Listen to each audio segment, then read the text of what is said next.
Hello everybody. Welcome to Reset episode 9. We have MIINKAY here. I'm gonna ask her to unmute for a sec. There we go. Hello. Hey. Yeah, thank you so much for joining everybody. A little bit late today, but you know, we're here. We're here to reflect. And yeah, do you want to give a little intro, MIINKAY? Yeah, today is our final episode of 2020. You know, we're coming up on the holidays, Christmas time. Christmas week is next week, and then the week after that is New Year's. So we're going to take 2 weeks off to rest, have a holiday. And so today's going to be our final 2020 episode, and we thought we would do a reflections episode. So kind of recap on my year, recap on Belinda's year, see how it went, see what we thought, and do our thoughts on that, and tell you guys lessons learned, how we've grown, so that, you know, we can sit and process. Because I think processing what happened in the last year is going to be super important, since this year was such a messed up year in a lot of ways, you know, but there are a lot of good things out of those messed up moments. So I think this will be a cool episode to sort of reframe things that have happened and move on from it, so that we're ready for next year, for January. Hells yeah. Good shit, MIINKAY. We pulled a movie clip for you guys too, from The Devil Wears Prada. I think MIINKAY is like the one that suggested it. Do you want to let the people know why this one resonated, why this scene resonated with you the most? Yeah, because we were talking about growth and transformation and going through hard shit, and that movie came up because Anne Hathaway goes through tons of stuff emotionally, starts a new job, has to deal with a crazy boss and coworkers, and ultimately grows up and to be the woman that she was hired for, and sort of makes that transformation. And I felt like we kind of did that a little bit for ourselves. I feel like our inner selves, we had to really, take the mic and figure out how to transform inside. Right? Yeah, totally. Yeah. All right. Okay. I'm going to get into this clip now for y'all. One sec. Do you know why I hired you? I always hire the same girl. Stylish, slender, of course.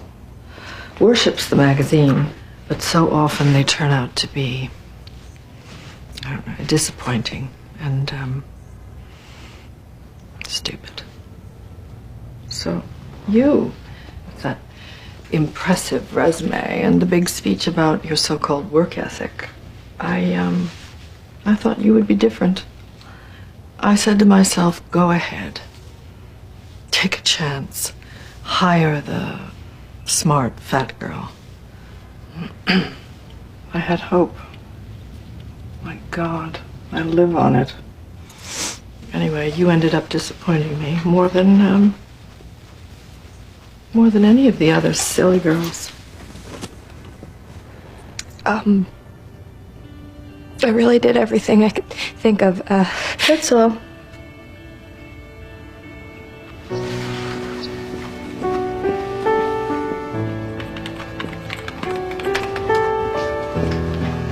Excuse me, where do you think you're going?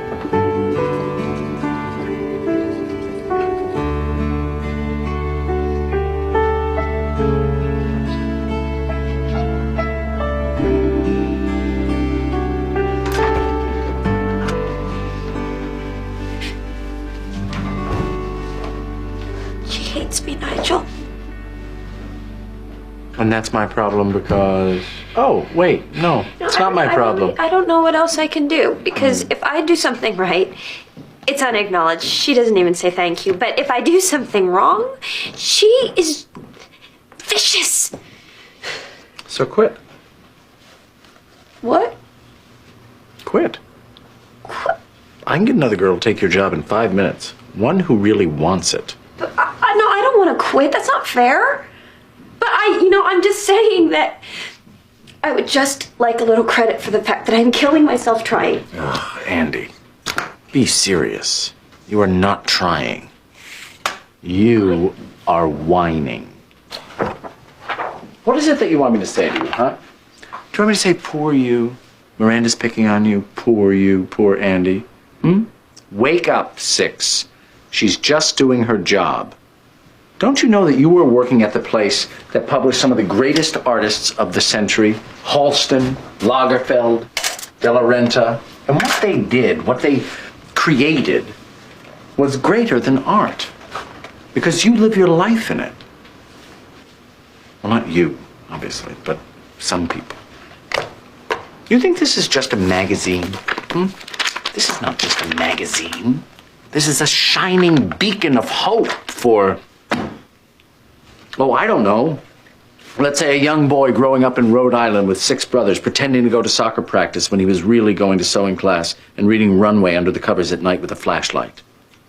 You have no idea how many legends have walked these halls. And what's worse, you don't care. Because this place, where so many people would die to work, you only deign to work. And you want to know why she doesn't kiss you on the forehead and give you a gold star on your homework at the end of the day. Wake up, sweetheart.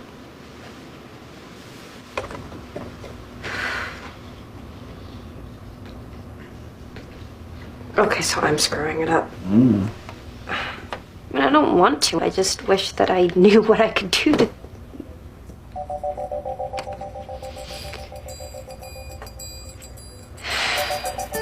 Nigel. Nigel. No. I don't know what you expect me to do. There's nothing in this whole closet that'll fit a size 6, I can guarantee you. Those are all sample sizes, 2 and 4. All right, we'll turn this for you. And A poncho. you'll take what I give you and you'll like it. We're doing this Dolce for you. And shoes, Jimmy Choo. Olive. Wow. Nancy Gonzalez, love that. Okay, Narciso Rodriguez, this we love. It might fit. It might. Okay, now Chanel, you're in desperate need of Chanel. Darling, shall we? We have to get to the beauty department, and God knows how long that's going to take. I mean, I have no idea why Miranda hired her. Me neither. The other day we were in the beauty department and she held up the swimwear eyelash curler and said, "What is this?" I mean, I just knew from the moment I saw her she was going to be a complete and utter disaster.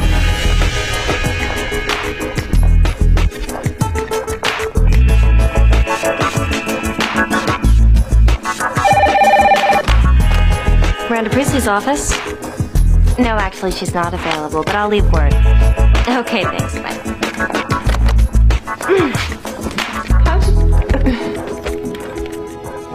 Are you wearing the Chanel boots? Yeah, I am. You look good. What? Shut up, Serena. You have any comments on that one? Yeah, I think for us, for me, 2020 was kind of the same way. Like, oh, I'm doing this thing, I'm trying to do my own business, and I'm here, and I'm doing a good job, but no one's telling me I'm doing a good job. And COVID just slapped me in the face, and I wanted to whine and cry and be depressed and sad. And I did that for a little bit, but then I realized kind of what Nigel did was like, honey, no one's gonna tell you you did a good job. No one's gonna, coddle you like a baby. No one's gonna keep hearing you whine. Like, you gotta change. If you want your results, then you gotta change and do something about it. Yeah, And he it's doesn't sugarcoat anything. A wake-up call. Yeah. Yeah. That was sort of what 2020 was like. Like, if you wanna survive, you can't sit on your bed and cry all day. You gotta get up and start doing stuff and making changes and moving forward, or else you're not going to see the results and the progress that you want to see. And there's nothing wrong with sitting down and processing and being sad, you know, but you can't be sad for too long. You can't do it for so long that it's going to hinder you and hold you back. And you know, there's a process of, okay, you're sad and you're upset, but you got to get over it and you got to move on eventually. Right? Definitely. Yeah, I think that, you know, there's a time and place. Like you have to allow yourself to feel the emotions. You have to allow yourself to feel shitty. You have to allow yourself to cry, you know, like to be vulnerable. But you also have to find strength inside yourself to be like, am I going to let somebody else dictate how I feel, or am I going to take control of my own life? And am I going to find proactive ways of figuring it out, you know, and not allowing the lows to keep me low for too long, you know? Like, it's a balance, the yin and yang. Like, you're supposed to have dark times in order to appreciate the light times, you know? I think that's a real thing. And I really like this clip because you just see her transformation, and it's not just the exterior transformation, is the inner transformation, you know? Like, something that we both had to figure out this year was how to get in front of the camera, how to, you know, be more extroverted. Like, this is not natural for us. I feel like when I met you, you're pretty quiet, you know, you're not like the social butterfly, like flitting around the room, like feeding off of other people's energies. I feel like there's a little bit more reservation, you know? And yeah, we really had to come into our own this year, right, MIINKAY? Yeah, we are forced to. We were forced to, for sure. Yeah. Just step out, and do stuff, because, right, if we stay at home, we don't talk to anyone, we don't reach out, and we can't go out, you know, you're not going to get the connection you want, you're not going to be able to do the things you want, and your life's going to be tough on the inside too. It's hard. Yeah, it's hard to also, you know, reach out for help too. Like her going to Nigel and talking to him and letting him know how she really felt, and him giving her that reality check. You know, like you need to have tough teachers like that. Growing up, I had a lot of teachers like that, you know, never allowed me to just cry like a baby about things, you know, or the sensitivity level was definitely a lot tougher. Very much tough teachers, tough love, you know. But I am very grateful for that as well, you know, because they're doing it out of love too, you know. I think if Nigel didn't really care about her, he wouldn't have said any of those things to her and wouldn't have helped her and, you know, give some kind of assistance. Yeah, totally. He said the right things in the right way, where you could see in her mind she was shifting, like, oh, he's right. I'm crying like a baby, but that's because I don't care. And she doesn't see that I'm doing a job because actually I don't care that much. You know, I need to step up my own shit. She was like he was reminding her of the fact that, you have to care about it. He really cares to be there. And people can tell when you care and when you don't care, you know. Your energy speaks volumes. And it translates into your work. So, you know, I had to admit a lot of things to myself this year. I just, it's hard, you know, when you're trying to work with people too. Like, that's a tough one, you know, when you're not just like working with yourself on something, or it's like a solo project and you're just working one-on-one with somebody else on something, and you have to incorporate more people into the mix.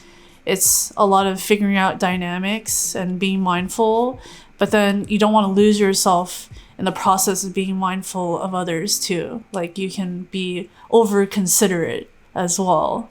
You know, there's a balance to it. You have to still be yourself, but also say what you have to say, right? And do what you have to do. Is that something you've been working on this year?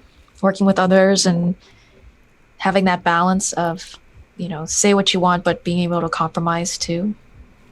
Yeah, for sure. I was definitely losing myself in the mix. Like, it's definitely reaching some dark times a few weeks ago, just from, this throat, like this knot in my throat. Like I couldn't say certain things because I felt like I really was trying to be a lot better. Like just from past experiences, like I used to be a lot more open and vulnerable and reaching out to people and going above and beyond. Like, yeah, I'm naturally that kind of person, but you also, if you get burned like a certain amount of times and you just have bad experiences with certain people, and these are like with people that you had good feelings about like right off the bat when you met them, but you don't know until later like whether or not you guys are gonna be friends for life. That's hard, even if you feel it in that first instinct, some shit can happen that's out of your control, and like things just fester, like it will affect how you approach your relationships in the future. And I feel like that really messed me up. Yeah, I lost a couple of like ambiguous loss. That's something that one of our writers, Ida Yu, she talks about in her podcast. In this first episode of Saving Face, she talks about ambiguous loss and how there are like some people that that like ghost on you, or that you end up ghosting as well, and like there's an ambiguous loss there. There wasn't quite like a solidified closure, like where it's kind of like iffy, because people fear confrontation, right? And for a good amount of years I was befriending people that like didn't like to confront anything. Like if there was a problem, like they'd rather just like let it slowly fade away instead of like confronting the issue, talking about it, and then like sorting through the mess of it. Because that's how you grow with people, having those difficult conversations, saying what you really mean, like that's a huge part of it. So I felt like I couldn't do that, with certain people that I got really close with, because they didn't want to confront it, and they'd rather just like let it die off. Like the friendship wasn't enough, like they didn't want to put enough effort into it, like even though I would have, because I wouldn't spend that much time like growing a relationship with somebody, platonic or not, like if I didn't see there's value in it over time. And yeah, just dealing with that. And also like one of my working partners, like early on when we were starting stuff together, his fear with me was that I would find something better and just move on, like I would just fly off somewhere else and not really be present, like I tend to keep like, I'm ever evolving, ever changing. I'm constantly looking to better myself, so I'm constantly like, there's like a revolving door of my life where I have to like, where I'm like circulating through people, because as you grow, like your circle is going to change too, because you're changing, right? So it's just, yeah, but I still have a core like group of people, like they might not be friends with each other, but like I have a connection with them, that like we tap back in when the time is right and when the flow is good.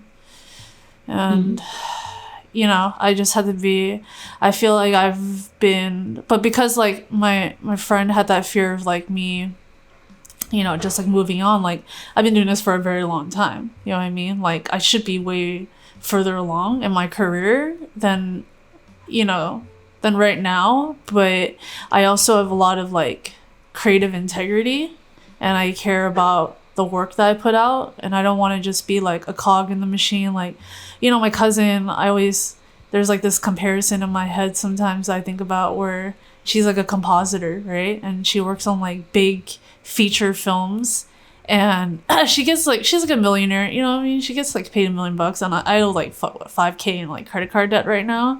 Like, I'm not even thinking about that shit. I'm like more invested into like the experience than like I am with monetary gain. But then as you get older, you realize like a lot of shit like costs money. And if you don't start thinking about that business part, like I have to like shift from like the child into the adult where I want to be the provider. I want to be a provider. You know what I mean? Like, I don't like the concept of just taking. I'm much more of a provider than a taker.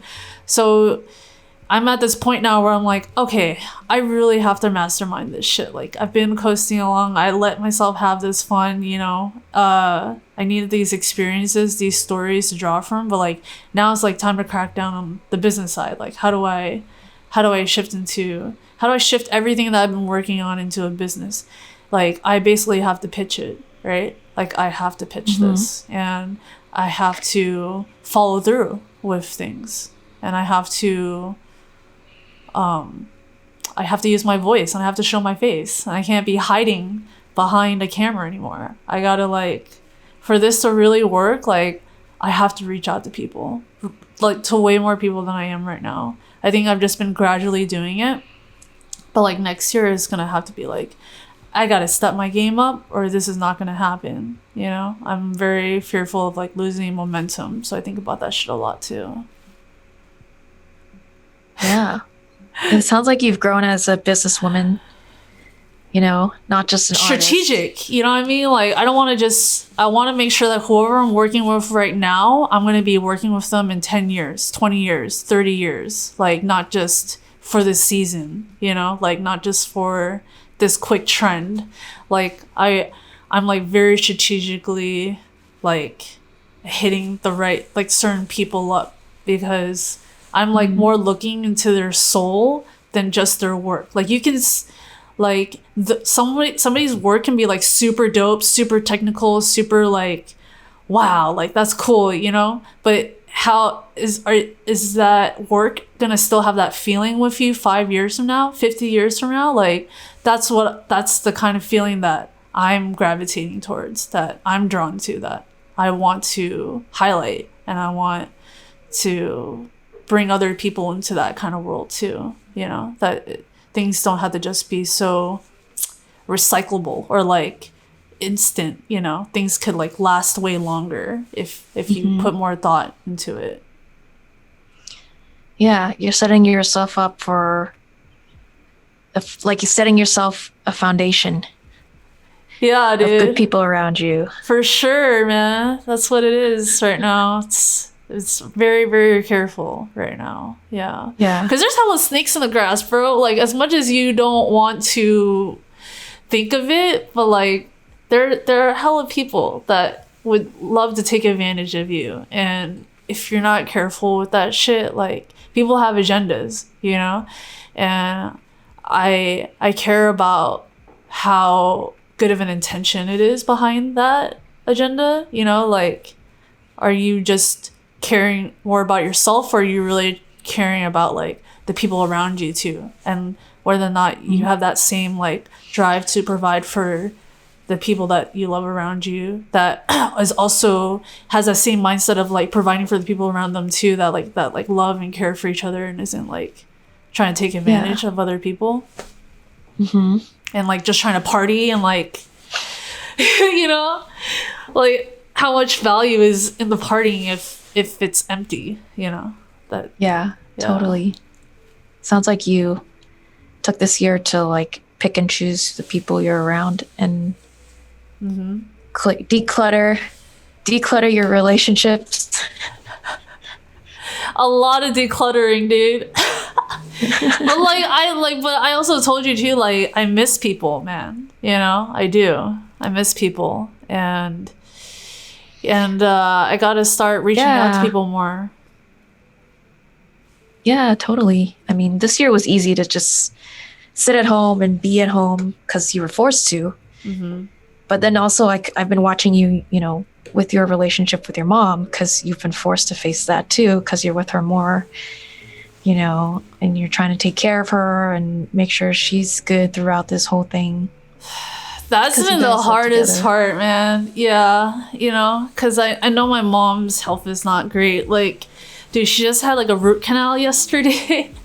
And also she had like an eye infection and her ear's been ringing and all this shit I've been thinking about, you know, but there's like only so much I can do, you know, and all I can do is try to get her health up, like forcing her to go on walks with me, like forcing her to stop looking at her. Dude, like, you know, if you walk down my mom on any given day, she's in the kitchen looking at her iPhone, looking at her iPad, and she has like her TV going on in the background, like 3 screens. Like, she needs 3 screens to operate. It's kind of intense, man. And I'm like, man, am I gonna... I'm seeing myself in her, or I'm seeing herself in me, and I'm like trying to make like slight adjustments, like so that I'm not gonna be identically like her, you know, because there's a lot that I pick up that feels natural, that is probably almost like ancestral too. Like it's probably just, it's beyond just her. It's like my whole family. Like I can feel like ancestral blood, like from my mom and my dad's side, you know? Yeah. It's like some real shit. Yeah. What about you, dude? Like how about you? Any other thoughts on like how you've grown? Oh man, COVID forced me to sort of like you get more into my business and really focus on, because before COVID I was really working on my body work and my skills and growing that, and now that it's harder to see people, I've kind of been forced to grow my online stuff and start doing stuff that I was planning on doing but didn't have a deadline for. You know, I was like, oh, I want to teach the stuff that I learned to change my career, but it was always in the back of my mind, and COVID really forced me to do it. It was like, well, now I have time. Now I have time to do whatever I want to do and create and make things, and, you know, started my podcast, started building my online presence, got in front of the camera more, like this, like doing Reset with you, doing live streams. We got webcams. Yeah, I got a fancy webcam, got a microphone, got all this equipment, learned how to podcast, learned how to edit, all this stuff, right, has been so much growth and so much learning. And it's been good. It's been inspiring to like meet new people too through all this work that I've been doing. But also to remind myself, like, castles aren't built in a day. You know, I have to... As much as we would like it to. We would like it to, you know? Like, if we could turbo boost into it. But things take time to grow. Like, trees take thousands of years to grow, right? Like, how many rings are in a tree bark, man? Right. A tree trunk. Exactly. You know, I just gotta put my stuff out there, talk to people, you know, then, you know, get 1 follower a day, 1 follower every other day, you know, however many is good. Baby steps. You know? Baby steps. Yeah, just build it up, baby steps, not expect too much of myself in terms of, oh, okay, I have to do stuff, or I have to get this, or I have to do that. Like, what's been interesting about all this online stuff is that it's pretty evergreen. You know, it's just gonna live on the internet forever. So I can just keep talking about it. I don't have to, it's, you know, it's not like a TV show where it's sequential. I can put it out again and I can talk about it 2 months later, and I can talk about it in a different way. I can create things that are around it. It's been an interesting process of learning how to be in the space and what to do and how to organize my thoughts and how to help people in an authentic way, you know, that's not like, oh, here's my shit, come buy my stuff. Yeah. Like, that's genuinely, I want to help you. I want to show you that there's another way, that there's these new ideas that can make your life better, because we can't stay in the old stuff. We can't think of the past. You know, we need to grow and evolve, so that we can keep getting better and finding, you know, what works for us. We can't settle for what doesn't work for us. Yeah, not settling and like taking power in yourself, man. You know?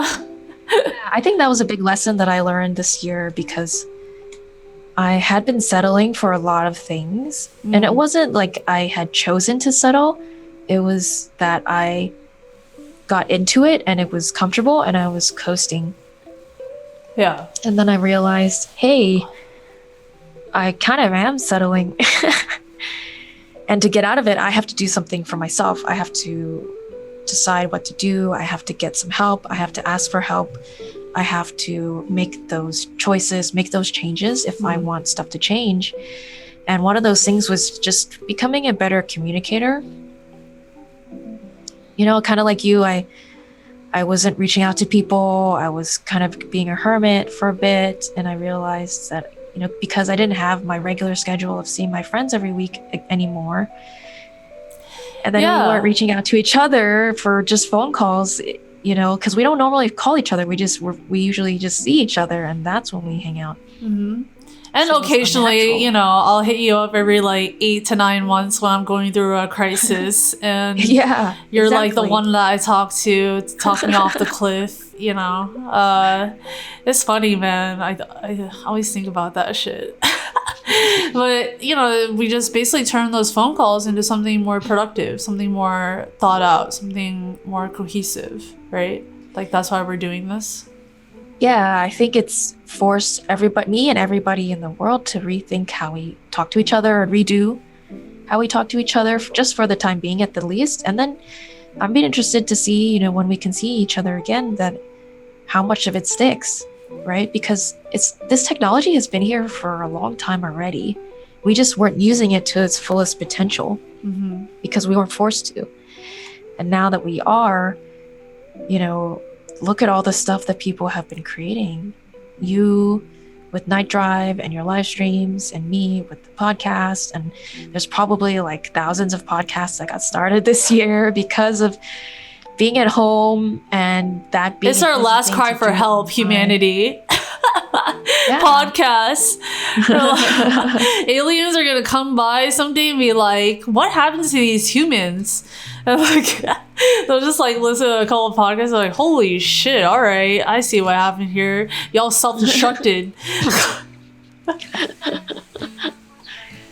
I mean, hopefully not. Hopefully not.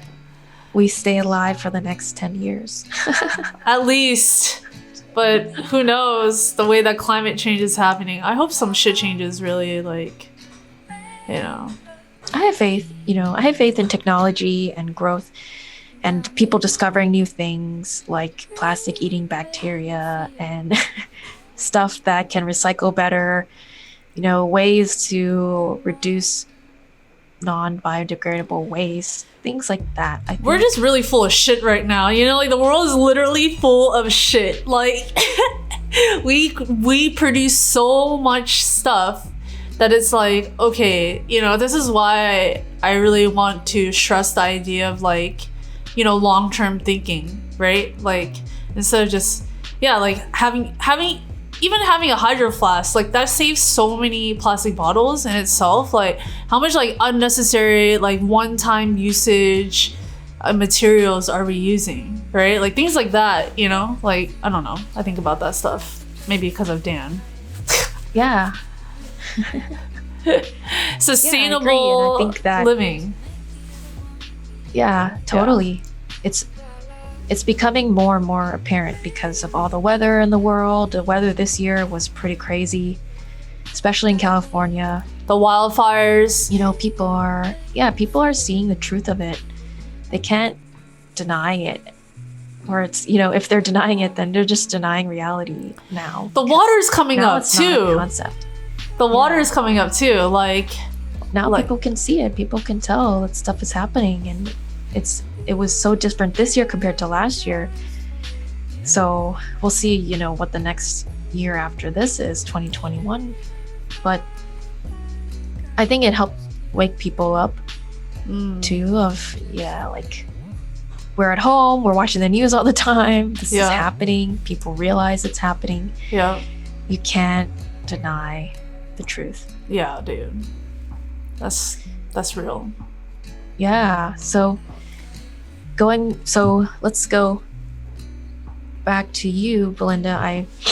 Going back to our little notes that we made last week. Yeah. And let's see. One of the things you talk about in there was try not to be so nice. Yeah. Like, that's what I was touching on earlier about, like, feeling like my tongue is tied, or like it was tied, What did I write about being nice? I wrote... You said... I need to find a sweet balance of being honest without being harsh. Like, I'm really harsh. Like, I'm really too razor sharp. Because I'm like... I think in past lives, like, I was definitely a warrior. Like, probably many times over. Because I can't... How else can you explain, like, the fact that I was drawn to swords? Like, plastic swords. When I was a little kid. I didn't have Barbies. I had plastic swords and Legos. Like, my brain is built to, like, build things and to annihilate my enemies. Like the guys are telling me, they're like, Dan and Don were like saying how they wanted to throw up in the back seat of the car when I was driving us to like Sea Ranch and back. But I was like, I drive fast, but like, I am not like a maniac on the road. You know what I mean? Like, you know how some people are like fucking tailing people from behind and stuff? Like, I was never tailing anybody. And also, like, I knew how far away the cars were from behind me. Like, nobody was like I was way further away from the car in front of me than the cars were from behind me. So like, I knew I wasn't going hella fast. Or else there would be like way more space.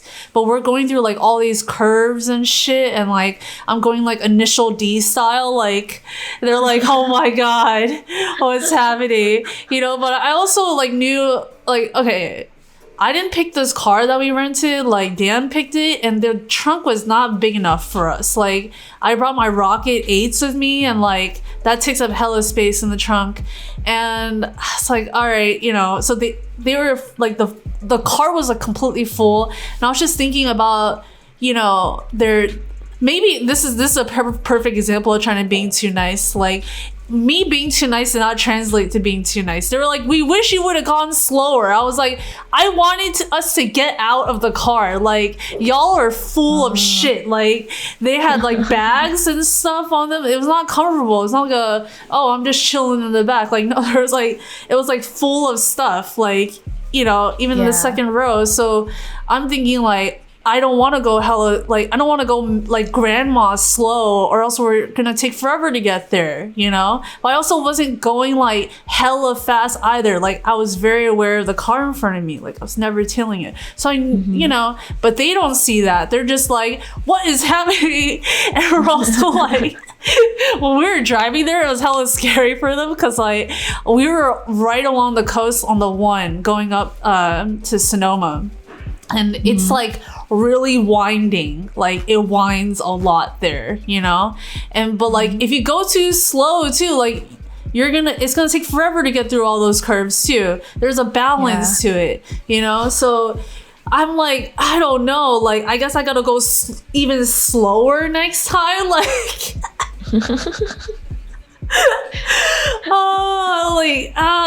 but this is the problem too. Like, I feel like your driving is like a translation of how you are in life too. Like, I'm used to going like fast and efficient. Like, I got Mario Kart music playing in my head when I'm driving.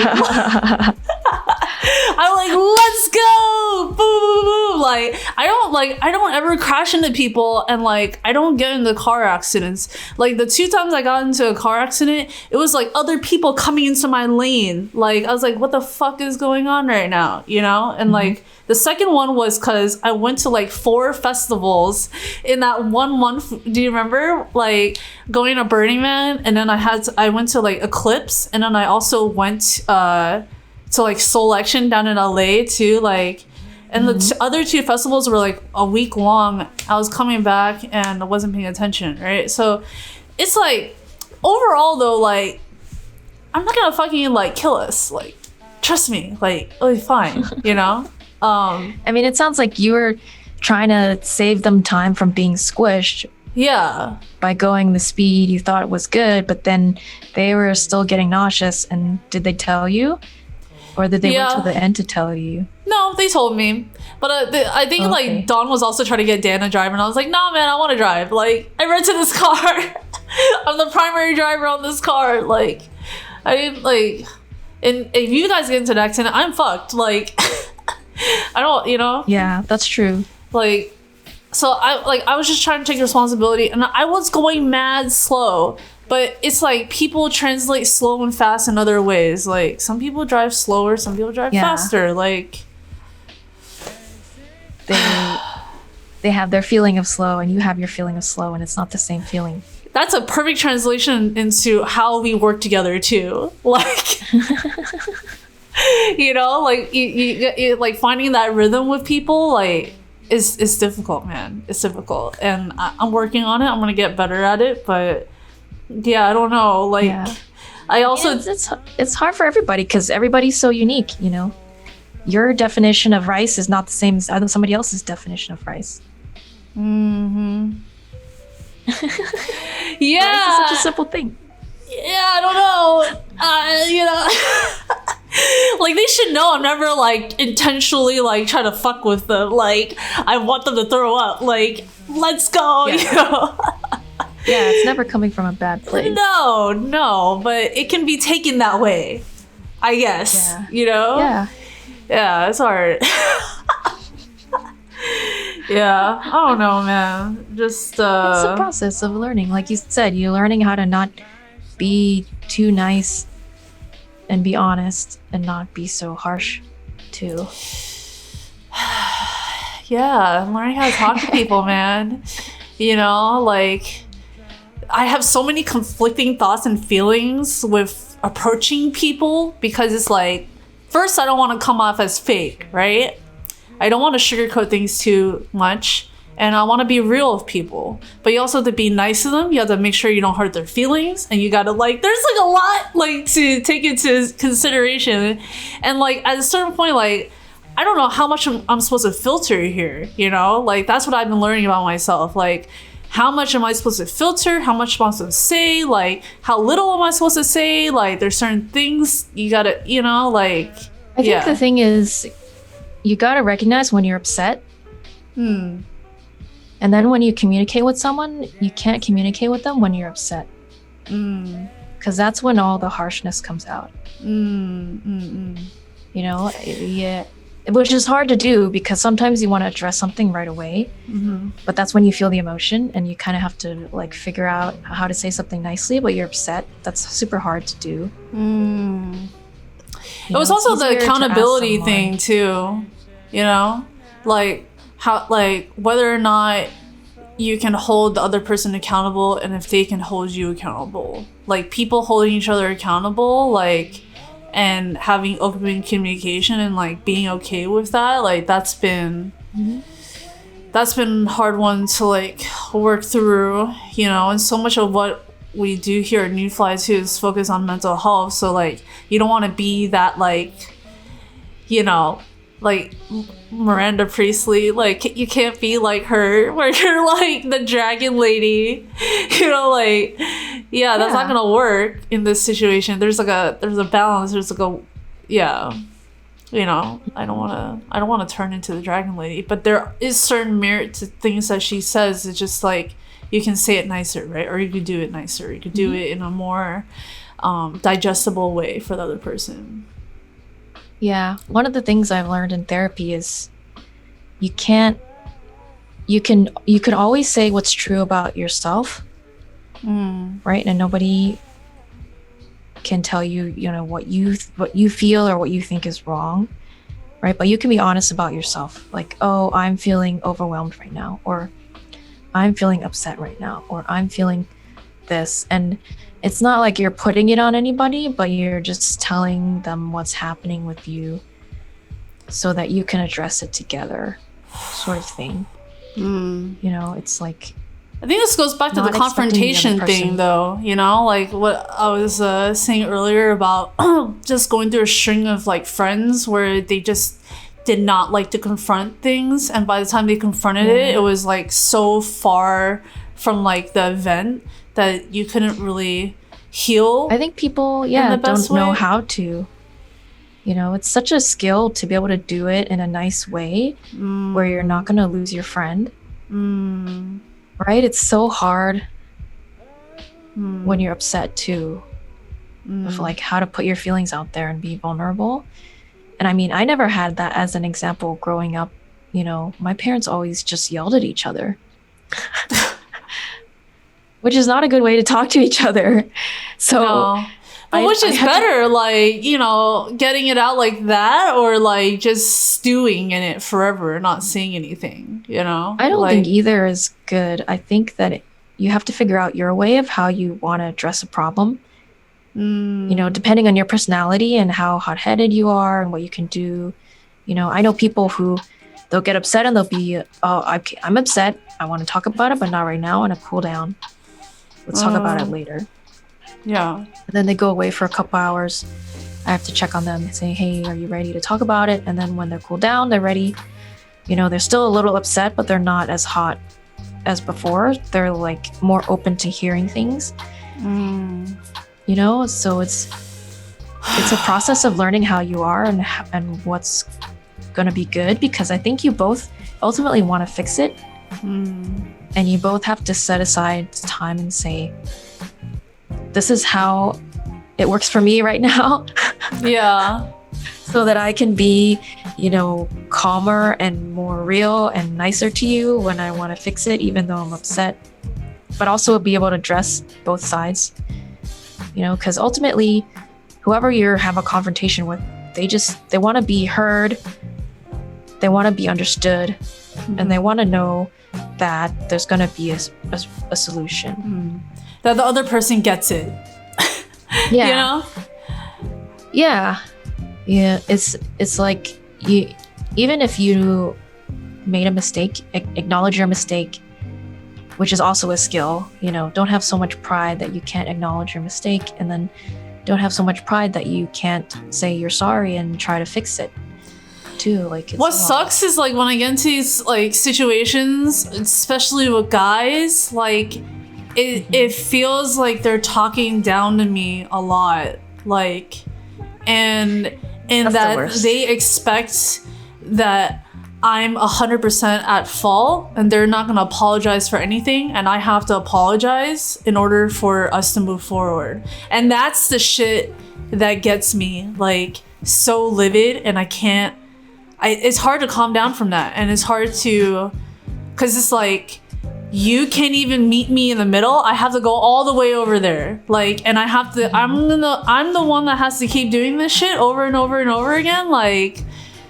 no, I'm not doing that. Fuck you. Fuck you. I don't need this shit. Like, you know, I think, that's what I'm trying to work on. I don't want to get to that stage where I'm like, fuck you, I'm out. Like, I don't want to be like that, you know? But it's like, how do you get them to meet you in the middle? How do you get them to also acknowledge, like, they had some shit in this too? It's not 100% you. Like, it can never be 100% just you to start things. Like, Yeah. I had a teacher that used to say, it takes two to tango. Right? If one kid did something and messed up in class, she was like, okay, who poked you? Who made you mad? Who talked to you that made you do this? Like, because I know it just wasn't you that disrupted everybody. Like, nobody just does that for no reason, right? So you're right. Whenever people are in a situation, it's easy to blame someone and think, oh, they should have done this, or all right. Like, but I want to encourage people to remove the idea of blame, or at least, like you said, acknowledge that there's blame on both sides, and always ask, like, what did I do for the situation to be where it is, or what did I not do?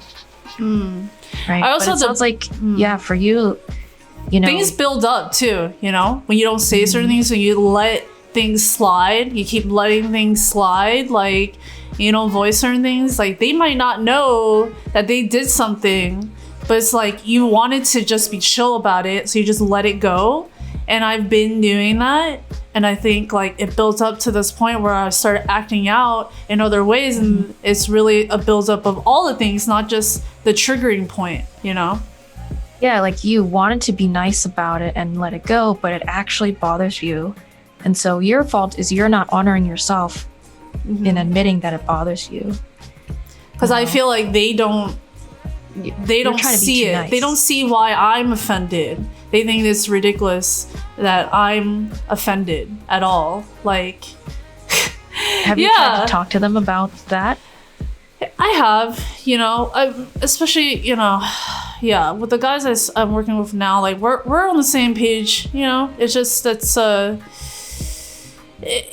you know, like your human self. It's hard to change. It's gonna take time. Like the mindfulness is, you know, a big one. Yeah, totally. You know, and I don't like to just hear like, yeah, I'll work on it. Like, nah, I've got to see action, right? Like, we all have to see action over just saying shit. And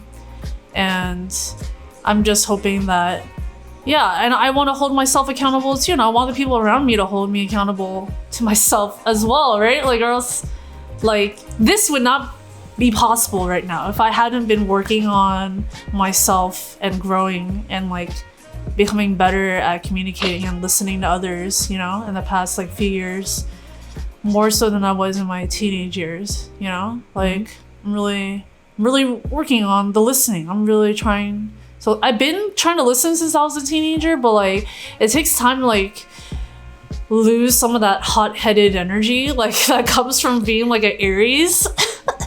You know, like I don't think you have to lose it. Like I said, I think you just have to figure out what works for you. Like if you get hot-headed, then you have to say, okay, I want to fix this, but I want to fix this later. Yeah. You know, and also the people around me too, later. You know, like they have to, you know, it's hard to find people that are gonna be as like evolved and like mindful as that, like, you know, where they're working on themselves. It's as hard as you're working on yourself, like and like confronting shit and like having those difficult conversations. Like I feel like as like people get older, their circles get smaller and smaller, right? Because they're just like, I'm just coasting. I want to coast, you know, like I just want to be in a comfortable state and like be where I'm at with the people I'm at and like not ever change, because like what's the point, you know? And like I can't even entertain that kind of mindset, like, because the work that I do like requires me to become better, to evolve, you know, to learn and listen and see other new perspectives. Yeah. Is that so? Let's segue to like, is that what you want for yourself for next year? Yes. Yeah. And opening the lines of communication more, you know, maybe not like all the lines, but like, you know, open it up by like 30%, like reach out to like 30 more percent than I have good. This year, you know, just slow and gradual. But yeah, just like getting my thoughts organized. It takes so long to get your thoughts and feelings organized in a way that like, you know, it's productive for you and the people around you. For it to like really make an impact. It's a lifelong journey, dude. It's hard. Though. Sounds like a good plan for next year. Yeah, you know, like what are we doing all of this for? I think about that shit. Yeah. And, like, go back to your why. The why. Why are you here? Why are you creating? Here? Why am I here? Why am I creating? Because I see value in it, man. You know, I'm very observant of the world. I'm paying attention to what's happening, and I'm trying to find like holes in the fabric of this universe that need to be filled. You know, like I consume a lot of YouTube. You know, I watch a lot of Joe Rogan podcasts. I watch a lot of Hot Ones episodes. You know, I watch like a bunch of like Hollywood Reporter interviews, and like I watch, you know, shows like Euphoria and on HBO, and you know, I watch a good amount of shit, and I feel like I have something to say. I have like a response, you know, like that these things I consume are part of a conversation in my mind, and like the work I do is a response to the things I consume, and I think that it complements it too. And I think that, you know, eventually whatever I do is just a way for me to gain access to the people, to other creators, you know, like to have this conversation and to like learn from each other, you know, that I don't want to just, I don't feel like I'm just a participant. I don't feel like I'm just a viewer. Like I feel like, yeah, a contributor as well, a creator as well. And that's why I do this shit. It's because I feel like if somebody else can feel less alone and in what they're feeling and the work that they're doing, like that's the goal, you know, like for them to connect for them to emotionally connect with it. And I want to make it like get to the point where, yeah, it's like, shit, why haven't I been like tuning into this? You know, like the last frontier right now for us, I feel like, is business and marketing. You know, I think we have a lot of really good ideas we can execute. We've shown that we can be consistent and that it might not be perfect, but like the idea is there, and you know, and that it's only gonna evolve from here. It's only gonna grow from here. Yeah.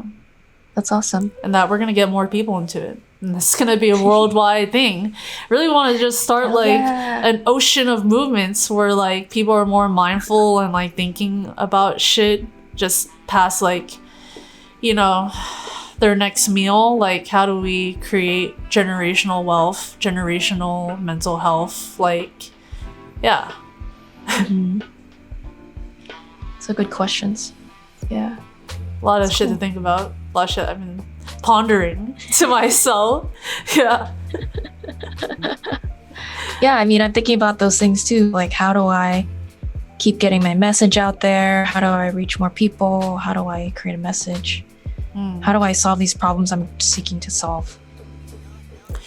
You know, it's like rolling stuff out, man. One step at a time. Yeah, just like the whole picture is the focus here, not just like you gotta work out the tiny things, you know, everyday life struggle, but then you also have to remember your dreams and like how you want to manifest it. And if you keep like thinking about that shit, it will start manifesting because you reach out to certain people that are also in that same mindset, and that just helps even more so. Yeah. Yeah. I think we got some good reflections in today. How about you? Do you have we any did. last thoughts? Did you? You said not to rush, taking the baby steps, being a better communicator in your relationships, learning that we have more power than we believe, and owning our voices, not always keeping things to ourselves. We are bosses. Right? So Yeah. Yeah, that's it. Yeah. Alrighty. Well, I think we got a good stream today. Should I play this last clip, or I guess we could just close out too. Do what feels right. I like where we're at right now. I'm gonna save these Charlie Bartlett clips for another live stream because I really love this movie. You know, rest in peace, Anton Yelchin, for real. But there's some like really good moments in the movie, but this clip might be a little bit too dark from where we ended at. So we'll approach it another time. Yeah, I'll get to it next time. Yeah. So yeah. What about goals for 2021? Just to reach more people, grow my audience, teach things, you know, figure out a concise, like really hone in on my message and get clear and get concise so that I can, you know, create good content for people. Yeah. Hells yeah. Yeah. I think goals for 2021 is getting out of financial debt and getting into financial wealth. And and doing it the right way. And I'm not going to just take on random projects. Like, it's going to be very thoughtful, and I'm gonna reach out to people that seem hard to reach, but like, fuck it, I'm just gonna be persistent about it. Yeah. Do it. Alrighty, well, I'm gonna get us out of here. Thanks, MIINKAY, for joining us for Reset episode 9. I'm Belinda, and yeah, looking forward to seeing y'all in 2021. Until next time, peace. Happy holidays, happy new year. Happy holidays, happy new year.